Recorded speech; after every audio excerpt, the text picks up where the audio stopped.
bem-vindos ao 4º Congresso Internacional de Tecnologia na Educação. Eu sou a professora Luciana, do curso de Biomedicina, e em nome do Unisalesiano, agradeço a sua participação. O 4º Congresso Internacional de Tecnologia na Educação propõe reflexões necessárias e fundamentais para uma educação verdadeiramente empoderadora e para quem pretende estar em constante evolução. Natan, a palavra é sua e a satisfação é nossa. Seja bem-vindo. Olá, professora Luciana. Olá a todos. Gostaria muito de agradecer pela oportunidade de expor um tema tão relevante para a nossa sociedade nos dias atuais e no contexto das ciências biomédicas. Agradeço a organização do CIT, a Unisalesiano pela oportunidade. Então, vamos começar. Ok? É possível ver em tela cheia? Certinho. Certinho? Certinho. Bom, então a nossa conversa hoje é sobre base de dados públicas na área da saúde, desafios e potencialidade.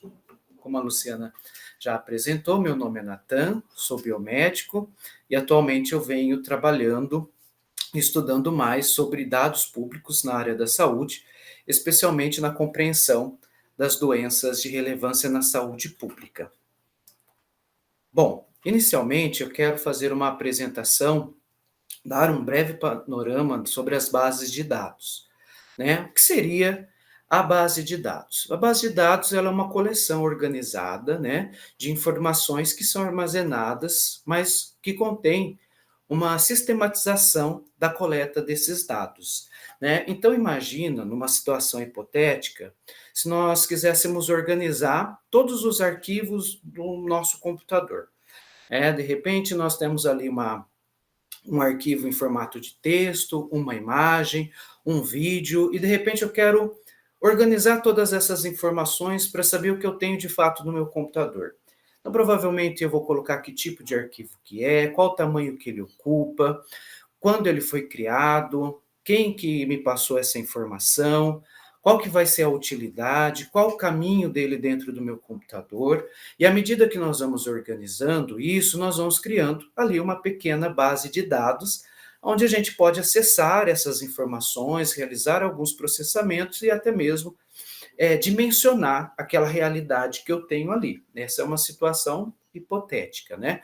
Mas a gente poderia falar, por exemplo, de um grande hospital, né, onde ele tem ali os seus pacientes, de repente ele quer saber qual o sexo, qual que é a idade, qual a cor, que tipo de patologia ele tem, se faz ou não uso de um medicamento, se é proveniente de algum setor público, de algum setor privado, né? Se ele quantas consultas ele fez ao longo do período de tempo que ele está no hospital. Então, veja, logo vai se formando uma base de dados com informações desse paciente. E aí o hospital ele pode utilizar isso para várias finalidades, para dimensionar a realidade do hospital, de seus pacientes, das questões logísticas, das questões financeiras, né, e uma série de outras aplicações, né? Então, todas as vezes que eu tenho uma organização de forma sistematizada de textos, imagens, pode ser vídeo, né? Nós temos algumas instituições no Brasil que têm repositórios já com bases de dados relacionados a campanhas do Ministério da Saúde, imagens de boletim epidemiológico, né, eles são organizados, isso nós chamamos de base de dados, e elas podem ser acessadas, gerenciadas e atualizadas também, e eu posso utilizar para estudos, para pesquisas, né, para uma série de outras aplicações. Né? Quais que são os componentes principais de uma base de dados? Né? Não é algo assim tão simples, apenas plotar essas informações e pronto, eu tenho uma base de dados. Não, ela necessita, né, ter os elementos de informação que estão sendo armazenados, que são todas aquelas séries de possibilidades que eu comentei, e isso a gente vai chamar de dados. Aí esses dados, eles precisam ser organizados. E a gente pode organizar, por exemplo, numa tabela, né? E essa tabela eu tenho várias informações, né? Então eu tenho dados e tabela. Só que esses dados e tabelas, eles precisam se conversar, ele precisa um complementar o outro. Então, imagina um grande hospital, de repente ele tem uma base de dados lá do núcleo da farmácia, tem outra base de dados do núcleo de assistência, existe uma outra base de dados do núcleo financeiro, né? Mas todos eles, né, em conjunto, formam as informações sobre o público que é aquele hospital, pode ser uma farmacêutica, pode ser uma indústria, se for fora do contexto biomédico, mas elas precisam se conversar. Essa conversa a gente chama de relacionamento, é as conexões ou associações entre diferentes tabelas ou tipos de dados dentro de uma base, né? E tudo isso ele precisa ser gerenciado, né? Ou seja, precisa haver algo que me ajude a organizar, a relacionar e até mesmo visualizar essas informações. E também, né, como dito anteriormente, pode ser textos, imagens e vídeos e uma série de outras informações, isso também ocupa um espaço. Então, eu também preciso de um sistema onde eu vou guardar essas minhas informações. Isso é chamado de sistema de gerenciamento de banco de dados, né, que é uma outra vertente da ciência de dados e da base de dados, mas que está intrinsecamente relacionado, né, com esse uso da base de dados, né? E aí pode ser uma série de softwares, aplicativos que eu utilizo para fazer a leitura, o armazenamento e as conexões desses dados e dessas tabelas.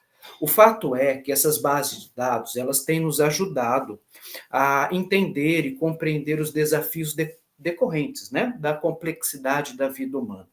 Imagina que numa situação hipotética, a gente queira plotar todas as nossas informações, né? Então, eu quero, do momento que eu acordar até o final do meu dia, eu quero coletar todas as informações. Isso seria quase que impossível de nós realizarmos, mas nos ajudaríamos a entender melhor, né, as nossas realidades. Então, por exemplo, imagina se eu acordo, então acordei, que hora que eu acordei? Né, eu fiquei mexendo no celular, né, fiquei ou não fiquei, né, aí, porque durante a semana eu posso calcular o tempo gasto, né, que eu gastei mexendo no celular, por exemplo. Acordei com o pé direito ou pé esquerdo, né? Tomei ou não tomei um café da manhã? O que tinha no meu café da manhã? Né? Eu tomei um banho, não tomei um banho, eu peguei um carro para ir ao serviço, foi um ônibus, foi de carona, eu cheguei no meu serviço, que hora eu cheguei atrasado, não cheguei atrasado, né? Como foi o meu trabalho, né? Quanto tempo eu demorei para chegar e qual que é a distância do meu trabalho. Então, veja, se nós fôssemos coletar todas essas informações, seria algo realmente muito complexo, né? E para isso nós temos as bases de dados, né, que nos ajudam a organizar essas informações e elas têm nos ajudado nesses desafios da complexidade da vida humana. Eu estou criando uma situação hipotética de um único indivíduo, mas imagina se fosse de uma família, de um bairro, de uma cidade, de um país, né? Imagina quantas informações não são geradas de todos os indivíduos que vivem nesse mundo, né? Então são muitas informações e a ciência de dados e a base de dados, elas têm nos ajudado em relação a isso. Ah, aqui eu trouxe alguns exemplos para a gente olhar, né? Hoje tem nos ajudado muito na questão da segurança pública. Existem alguns estados brasileiros que eles têm investido muito nisso, inclusive estão munidos de inteligência artificial para rastrear, por exemplo, as peças dos veículos que são vendidos, né? Eles nas rodovias, né? Quanto tempo eles estão nas rodovias brasileiras, se há algum excesso de velocidade, quem é o dono, se é um carro financiado, se não é. E aí o que acontece? Todas essas informações são organizadas numa base de dados, elas são processadas e elas auxiliam na segurança pública, né? As experiências personalizadas, né? Quem nunca abriu, por exemplo, o Netflix, né? E aí você abre e você se depara com várias recomendações de séries que a gente está acostumado a assistir.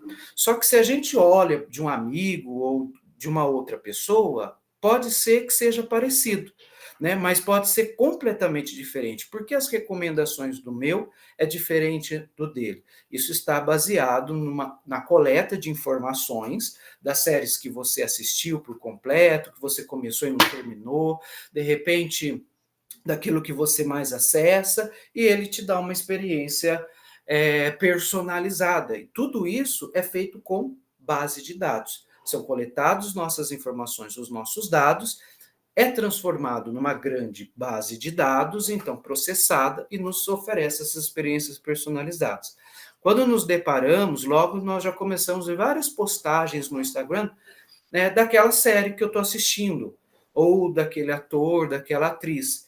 E quando eu penso que não, daqui a pouco as músicas daquela série é recomendada para mim ali no Spotify. O que é isso? Todo base são informações que foram coletadas durante as minhas experiências, são transformadas em bases de dados e elas são relacionadas. E a gente lembra do primeiro slide onde eu mostrei que uma boa base de dados é aquela que permite essas relações. Nós temos também um exemplo que é dos transportes inteligentes. Então, imagina um produto sair lá da América do Norte, ter que vir para a América do Sul, por exemplo, ou para a Europa, ou para a Ásia. Né? Tudo isso precisa ser feito de uma forma muito assertiva, né? Logisticamente assertiva. E eles fazem como? Também com a coleta de dados, e dados climatológicos, dados logísticos, de segurança, enfim, uma variedade gigantesca de dados que são processados nessas bases de dados, e eles conseguem ali pensar no melhor caminho, no melhor dia e horário para fazer aquele transporte. No caso, aqui eu trouxe, né, a experiência da Uber, porque é uma das principais marcas hoje referência em base de dados. Né, da onde que vem toda a potencialidade da Uber? Não necessariamente do aplicativo, do motorista, dos carros e os seus usuários, mas da grande base de dados que eles possuem,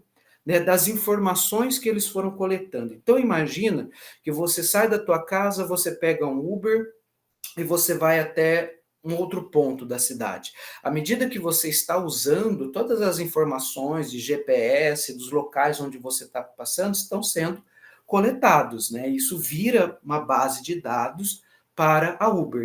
E base de dados hoje, nos dias atuais, é sinônimo de lucro, é sinônimo de dinheiro. Quem manipula muito bem e organiza muito bem base de dados também tem muito lucro, consegue girar muito capital também, né? Mas isso, de certa forma, também é um grande problema, né? Nós temos aqui esse recorte dessa reportagem que eu trouxe, que fala do grande problema do Big Data da Uber. Por quê? Porque a gente sempre se depara com notícias que foram, os dados, né, foram extraviados ou chegaram em mãos erradas, ou houve vazamento de dados. Então, qual que é a grande pergunta? Né? O quanto isso é seguro? Né? O quanto isso não é uma invasão de privacidade? O quanto isso respeita as questões éticas daquele país ou daquilo que o indivíduo considera ser ético também? E aí tem a frase aqui, né? Tecnologia, ela não é ruim e ela também não é mal, mas ela também não é neutra. Muitas das vezes algo bom acaba sendo usado para algo ruim, às vezes nós temos que buscar entender o quanto isso está sendo usado com um propósito ruim para lutar, né, para que isso seja, então, convertido em algo bom.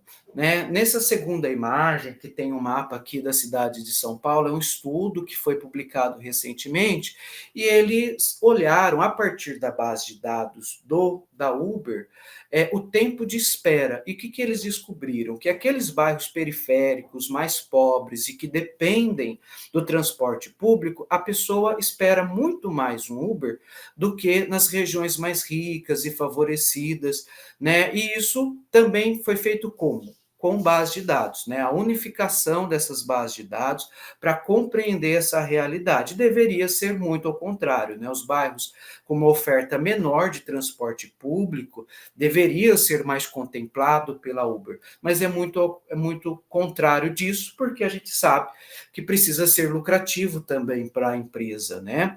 Se por um lado algumas instituições e empresas eles usam essas bases de dados, né, para aumentar o lucro, ou para outros fins, também existem aquelas que utilizam essas bases de dados com um propósito mais social e com um propósito que ajuda mais a vida das pessoas, como, por exemplo, o Instituto Centro da Vida, que é esse mapa superior que aparece, que ele disponibiliza várias bases de dados sobre os locais de queimadas no Brasil, principalmente naquelas regiões aonde deveria ter uma proteção ambiental.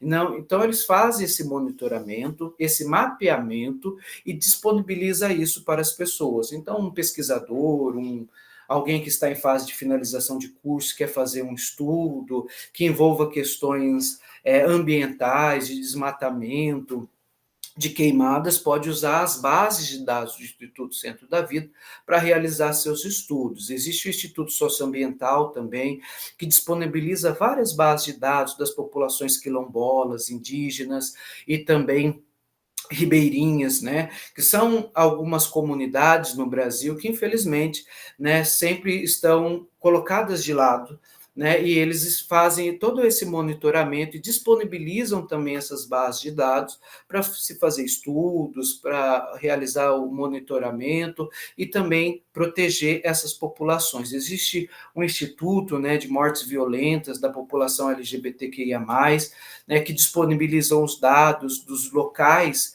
né, onde acontece violência contra essa população, e grande parte das universidades públicas brasileiras, norte-americanas e da Europa também possuem várias bases de dados para ser realizado estudos e pesquisas. Por exemplo, aqui eu trouxe a Universidade de Oxford, que disponibilizam dados sobre energia e ambiente, comida e agricultura, violência na guerra, as questões democráticas e de direito humano, crescimento da população, enfim, são uma série de bases de dados que podem ser utilizados, que nos ajudam a compreender as complexidades da vida humana, né? E no Brasil? No Brasil, propriamente dito, né, ele é um país que a gente pode dizer que é pioneiro nessa questão de base de dados. Existem muitas bases de dados, mas infelizmente, como isso não é divulgado, né, e não é muito abordado nos congressos e eventos, muitas pessoas até desconhecem essas possibilidades. E isso começou, né, com um movimento que a gente chama assim, Movimento dos Dados Governamentais Abertos. O que é isso? É uma forma de fortalecer a área de ciência de dados, né, com a missão de disponibilizar informações de todas as instituições públicas que existem no Brasil, de uma forma acessível e gratuita para todas as pessoas e pesquisadores. Não precisa necessariamente ser um cientista biomédico, um mestrando, um doutorando, um pesquisador, uma pessoa comum que tenha o interesse de saber o quanto é produzido numa determinada instituição, ele tem acesso a essas informações. Inclusive, essas informações, elas são garantidas por lei, né, que é a conhecida a Lei de Acesso à Informação, a LAI, né, que todos os dias, né, tem sido fortalecida e muitos estudiosos trabalham exclusivamente com isso para que nós tenhamos, né, dados abertos aqui no Brasil. Então, às vezes a gente entra no site da prefeitura, do estado, e a gente vê eles disponibilizando várias informações. E às vezes a gente pensa, nossa, que legal essa prefeitura, esse governo aqui estadual disponibilizando esses dados. Na verdade, não é uma questão, né, de ser legal, de gostar, mas é porque isso é garantido por lei, né? Qualquer pessoa que porta um CPF, uma empresa que tem um CNPJ, tem o direito de acessar as informações, essas bases de dados do governo. Hoje, o Brasil, ele possui mais de 13.116 dados de diversos temas e de diversas áreas e 83.905 recursos de informações de distintas áreas para serem estudadas e avaliadas, né, e que nos oferece essas informações também, né? Aqui para trazer um exemplo prático para a área da saúde, né? O que nós podemos fazer, né, com essa base de dados, né, que são disponibilizados? Uma série de possibilidades, né? E aí está o principal desafio, né? Como eu falei, são centenas de bases de dados. O que fazer com elas? Né? Então, se espera da geração, né, dos novos integrantes das ciências biomédicas e as áreas médicas, propriamente dito, para utilizar essas informações, né, para o benefício da nossa sociedade, compreensão dos problemas. Né? Aqui eu trouxe o Centro de Integração de Dados e Conhecimentos para a Saúde da Fiocruz, o SIDAX, que é uma instituição pioneira, né, na utilização dessas bases de dados, né, e aí eles criam várias dashboards, várias novas bases de dados, né, para compreender a saúde da população. Um exemplo, né, a corte de 100 milhões de brasileiros, que eles unificaram os dados do CAD único, do Bolsa Família e de vigilância epidemiológica. E eles têm feito vários estudos para compreender, né, o quanto essas políticas públicas, elas de fato têm afetado, né, de uma forma positiva, quais as necessidades de melhorias na saúde da população. O IDS Covid-19 também, eles unificaram os dados sociais, então eles tinham lá uma base de dados do governo, uma base de dados social, e tinha uma base de dados sobre Covid, e eles integralizaram essas informações e criaram esse índice das desigualdades sociais que impactam, né, a Covid-19. E aí tem o índice brasileiro de privação, que eles unificaram várias bases de dados e criaram esse índice, né, para os pesquisadores utilizarem e, de repente, entender quais municípios brasileiros têm mais ou menos privação. Né? E assim, uma série de outros, aqui eu só trouxe alguns exemplos, existem outras instituições também, públicas e privadas, que têm utilizado essas bases de dados para criar indicadores, estudos, novas bases de dados, novas dashboards, que são utilizados para desenvolver novos softwares, e assim, é um ciclo praticamente que sem fim, né, de inúmeras possibilidades que tem para entender isso, né? Só que nada é tão simples assim, né? Existem alguns princípios desses dados governamentais abertos. Primeiro, eles precisam ser completos, né? Esses dados, eles precisam estar todos disponíveis. Infelizmente, hoje, não é uma realidade, né? Às vezes, você consegue uma base de dados, eu quero aqui um exemplo hipotético, né? Eu quero algo sobre a vulnerabilidade social na minha cidade, nos bairros da minha cidade. Esses dados eles têm, né? Mas às vezes pode ser que não esteja completo, ou só esteja feito para metade do município. Isso impacta muito, né? Então, para você ter uma boa base de dados públicos, você precisa que ela seja completa, né?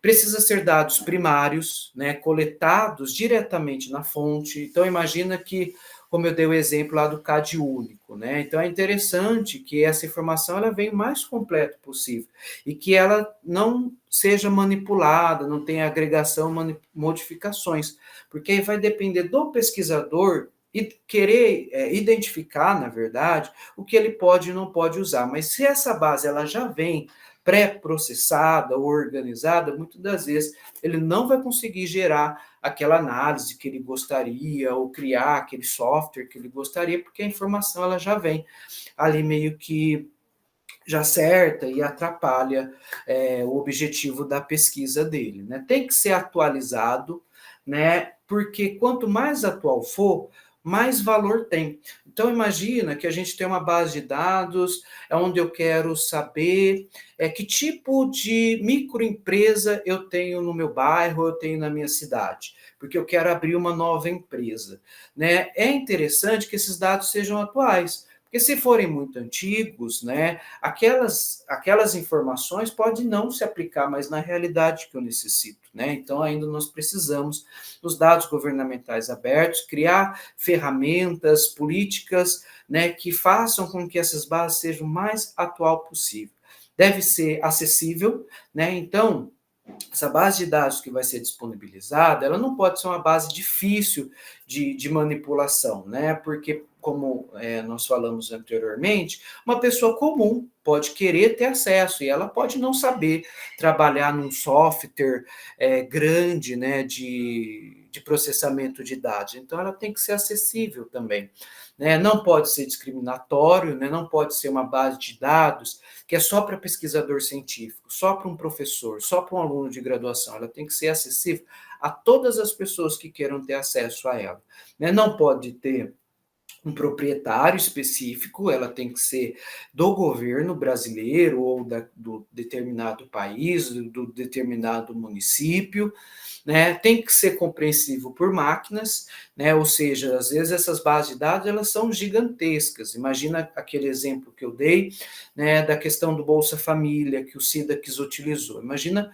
quantas famílias brasileiras não recebem isso, né? Então é muita informação, mas essa informação ela tem que ser organizada de uma forma, né, que um computador, né, não necessariamente um supercomputador, mas um computador consiga fazer essa leitura desses dados. É importante, né? E tem que ser livre de licenças também. Não pode ter uma restrição, um direito, uma patente, uma propriedade intelectual. Mas por ser do governo, ela tem que ser livre de licença também. Aí vamos dar um exemplo prático para a gente poder dimensionar um pouco isso, né? Porque senão fica uma coisa muito no imaginário, né? Essa imagem que nós estamos vendo aqui é a imagem do DataSUS, né? O que é o DataSUS? DataSUS é o Departamento de Informática do SUS, né? É do governo brasileiro e ela tenta seguir todas aquelas diretrizes, né, que eu falei dos DGAs, né? Ser acesso livre de licença, que pode ser processado em máquinas, né? Tudo aquilo que eu acabei de falar. Então, olha só a dimensão que é o DataSUS. É muito grande, né? Então, o DataSUS ele organiza as informações ambulatoriais, da estrutura, das regulações, da gestão, a parte financeira do SUS, os eventos vitais, por exemplo, como o registro dos óbitos, dos nascimentos vivos, hospitalares, sociais, como Bolsa Família, e talvez na área da saúde, assim, principalmente mais da parte das ciências biomédicas, a gente conheça, né, talvez mais os dados epidemiológicos, como, por exemplo, o SINAM, que talvez seja um dos mais utilizados do DataSUS, né? O que é o SINAM? O SINAM ele tem todas as informações dos agravos de notificação compulsória. Então, veja, né, que são várias áreas, várias sub-áreas, todas relacionadas ao departamento do SUS, né? Tudo isso é gerenciado por mais de 200 sistemas e existem duas salas cofres, né? Uma está na Bahia e no Rio de Janeiro, onde se processa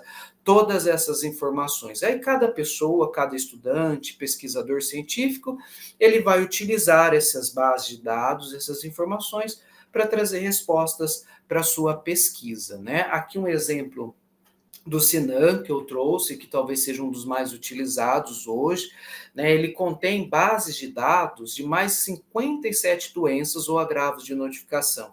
São dados de morbidade, de incapacidade, de acesso ao serviço de saúde, né? De todas as métricas, né, que são utilizadas para os indicadores de saúde, né? E que são informações que, quando processadas, que são provenientes dessas bases de dados, e quando são processadas, nos informa, nos dá essas informações sobre saúde. São informações sobre acidente por animais peçonhentos, da doença de Chagas, leishmaniose, meningite, malária, enfim, uma série de doenças que estão todas lá em formato de base de dados que nós podemos utilizar para compreender melhor a saúde dos brasileiros e auxiliar na criação de políticas públicas, né, que sejam mais assertivas e acessíveis aos brasileiros, né? Aí eu gostaria de falar muito rapidamente, até para não ficar uma coisa muito pesada, um pouco sobre a gestão de dados, né? O que seria isso? Então, nós falamos que nós temos as bases de dados, que essas bases de dados elas são muito importantes para a compreensão da vida humana, que na área da saúde também tem os seus desafios e são utilizadas em pesquisas e várias outras aplicações, mas essas bases de dados, muitas das vezes, quando nós fazemos o download dela, né, nós entramos, por exemplo, no DataSUS, que foi um exemplo um pouco mais prático que eu trouxe aqui, essa informação ela vem meio que bagunçada. Então, precisa ali de um epidemiologista, de um cientista biomédico que seja voltado para a área de processamento de dados, de bioestatística, né, que faça a limpeza desses dados, a organização, para que isso seja mais visual. Muitas das vezes, essas bases de dados, elas vêm um pouco misturadas e codificadas, porque são extremamente gigantes. Então, precisa de alguém que faça a decodificação dessas informações. Então, por exemplo, uma doença específica, ela recebe um número, né? Mas para que eu possa, de repente, montar a minha pesquisa ou fazer uma apresentação, eu vou precisar decodificar, e aquele número vai precisar virar uma doença. Suponha que seja Chagas. O número 302 simboliza Chagas. Então, né, eu vou traduzir isso para que eu possa fazer uma leitura mais fácil. Muitas das vezes eu preciso realizar o que a gente chama de pivotagem, porque essas bases de dados, ela vem numa estrutura que, para utilizar no meu software, que é algo que a gente não vai entrar aqui, por ser um outro assunto e um pouco mais complexo, eu preciso modificar a estrutura dessa minha base de dados. Né? Muitas das vezes eu tenho informações misturadas também. Então, eu tenho uma base de dados, suponha que eu peguei uma base de dados do Sinan lá de Hanseníase.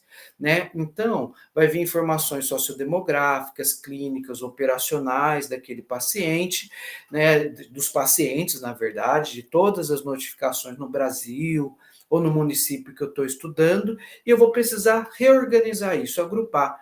As informações que é sobre o indivíduo fica com informações sobre o indivíduo, as informações que é sobre o atendimento médico com atendimento médico, as informações sociodemográficas com as informações sociodemográficas e assim por diante. Né? Então, é o que a gente chama de agrupamento. Né? E como eu comentei inicialmente, a gente tem a unificação, né, que a gente falou, essas bases de dados, elas precisam se conversar, é o que a gente chama de join. Então, às vezes eu tenho uma base de dados lá do IBGE, e eu tenho a base de dados do Sinan, e eu quero unificar isso, né? Então, a base de dados precisa permitir, né, isso. Então, o epidemiologista, né, o cientista biomédico, o bioestatístico, né, várias outras vertentes, precisa unificar esse banco, né? Então, isso também fala um pouquinho sobre as técnicas que eu preciso ter e que eu posso estudar e me especializar, né, para entender e entrar nessa área de ciências de dados voltado à saúde, né? Então, aqui nessa apresentação, eu coloquei assim, né? Nós temos os dados, que são os dados que nós comentamos, né? Então, que pode ser centenas deles de informação, né? Pode ser textual, pode ser uma figura, pode ser um áudio, pode ser uma imagem, pode ser um registro médico, só que dados, ele é só dados. Né? Ele não tem muita serventia naquela base de dados. Eu preciso transformar isso em informação. Né? Ou seja, eu preciso organizar, que é tudo que eu mostrei anteriormente, né? Fazer a gestão desses meus dados para que esses meus dados eles começam a conversar entre si. Isso é o que a gente chama de informação. Só que dados é dados, informação é informação. Mas quando eu trago uma interpretação dessa informação, eu dou um contexto, né, para ela, é o que a gente chama de contexto explicativo. Né? Então, por exemplo, peguei uma base de dados lá do Sinan, é só dados. Mas quando eu começo a organizar isso, né, isso vira uma informação. E quando eu faço uma leitura ou eu trago uma discussão do que isso se traduz para a epidemiologia da doença, ou para aquilo que eu estou estudando, isso vira um contexto explicativo. E essa unificação, né, que é mais trabalhosa, é difícil, é um desafio, mas isso que a gente pode falar da aplicabilidade, né, dessa base de dados. Né? Aqui, logo abaixo, eu trouxe um exemplo um pouco mais prático de um estudo que eu realizei, onde eu quis avaliar, né, os impactos das políticas públicas na Hanseníase. Como que eu fiz isso? Eu fiz uma integração dessas bases de dados. Eu peguei a base de dados do HumanizaSUS, que fala sobre as políticas públicas, aí eu peguei a base de dados do Tabnet, que é relativo ao Sinan, né, e a base de dados do censo de 2010, que é a do IBGE. Então, veja, eu tinha 3 bases de dados. Então, eu unifiquei essas bases de dados e eu fiz a exploração dessas informações, né, num software que a gente chama software R, mas que pode ser vários outros, e como eu falei, seria um outro tema, um outro subtema sobre bases de dados, mas aqui só para a gente sentir um pouquinho, né, como seria isso de forma prática.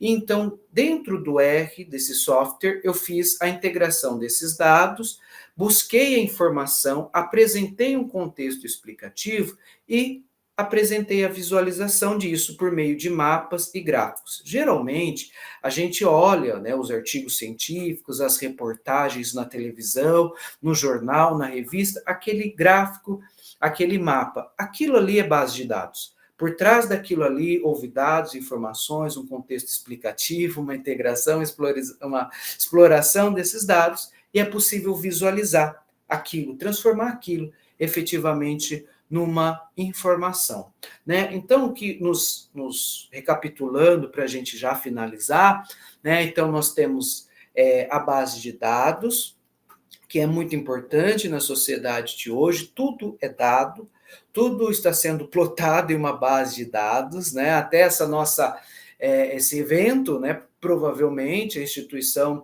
que promove depois vai organizar todas essas informações, né? Então tudo é dados. Hoje quem sabe trabalhar com dados, né, tem assim mais vantagem, né? Porque dados, base de dados é sinônimo de dinheiro, né? Isso gera muito dinheiro, mas não é só para isso, né? É para monitorar a saúde, os acessos, né, e combater as vulnerabilidades sociais, né, as exclusões, né. Essas bases de dados, elas hoje necessitam de profissionais que se especializam nisso para poder fazer com que esses dados virem informação, para que tenha um contexto explicativo e para que nos ajude a entender, né, os contextos complexos da nossa sociedade, mas principalmente da saúde humana, né, e da nossa população também. Né? Essas informações que eu fui trazendo aqui é uma informação só para a gente sentir, né, um pouquinho do que é esse grande contexto de análise de dados, de bases de dados públicas, né, e principalmente para nos alertar da necessidade que temos de explorar esses dados e de profissionais que sejam voltados aí à ciência de dados e na manipulação das bases de dados públicas em saúde. Antes disso, eu agradeço essa oportunidade. Aqui deixo o meu contato de e-mail e também nesse QR Code o meu perfil do LinkedIn, onde a gente pode também trocar ideias e complementar aquilo que de repente não ficou muito claro nessa apresentação. Agradeço mais uma vez a oportunidade e parabéns, né, à instituição por esse congresso muito importante. Natan, incrível como sempre. Eu sempre falo que eu sou sua fã. É um orgulho ter estudado aí com vocês. A gente passou um tempo juntos aí, Sim. Mas e ver realmente esse profissional de excelência que você se tornou. Então, eu deixo aqui o nosso muito obrigado. Eu tenho certeza que agregou muito aqui para os nossos acadêmicos, né? Para toda essa população que vai participar do CIT. E consequentemente, em nome do Unisalesiano, eu venho te agradecer mais uma vez. Obrigado, eu agradeço. De coração. Obrigado, pessoal. Obrigado, professora. Obrigado à instituição mais uma vez. Até a próxima. Até a próxima.